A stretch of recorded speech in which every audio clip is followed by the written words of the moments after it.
Torre di Longosardo, Santa Teresa di Gallura. The fort called Longosardo Tower was built in the early 16th century by the Spaniards as part of a project that included 79 other towers throughout the island to guard access from the sea.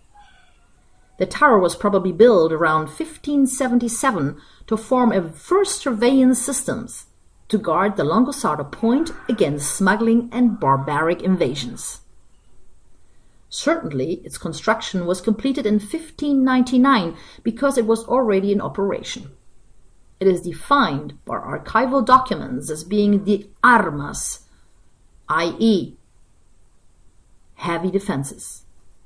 The source of this news is the map of Sardinia by the architect Rocco Capellino. From the Longosardo Tower around 1657, the commander Giovanni Galloresu defended the coast almost alone, preventing a band of pirates from landing. The same irrepressible hero and governor of the tower would become, unfortunately, a few years later, the most feared bandit of the era, almost a prototype of banditry and kidnapping. The chronicles of the time record a barbaric attack in 1658, and various documents testify to the surveillance activities performed in that period from the fortress. The commander resided in the tower with a gunner and 4 soldiers, as documented between 1767 and 1794, the year it was thinned to a single unit. On June 12, 1802, a small group of exiles led by Sardinian priest Sanna Corda and the notary land on the coast of the Gallura. The 3 Gallura towers, Isola Rossa, Vignola, and Longosardo, were occupied by the rebels. The Tower of Longosardo raised the French flag, which will fly for 4 days. The rioters are overwhelmed by the royal troops, and at that time Captain Pietro Francisco Maria Magnon assumed command of the tower.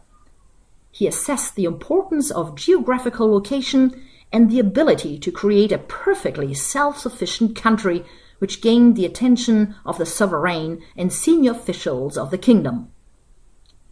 His tenacity was rewarded in August 12, 1808, when Victor Emmanuel issued the decree founding of Santa Teresa.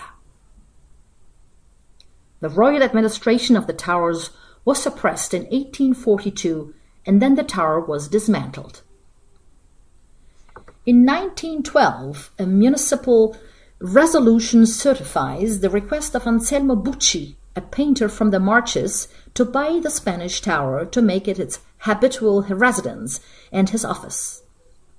The administration had expressed its favorable opinion, but the outbreak of World War I and Bucci's enlistment in the cyclist battalion changed the course of events, and the painter never became a resident of the small town in all respects.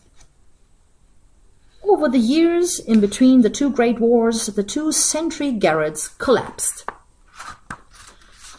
The defensive function and control of the tower has been maintained over time until the Second World War, during which the tower became the barracks of a unit of paratroopers who built the outdoor staircase.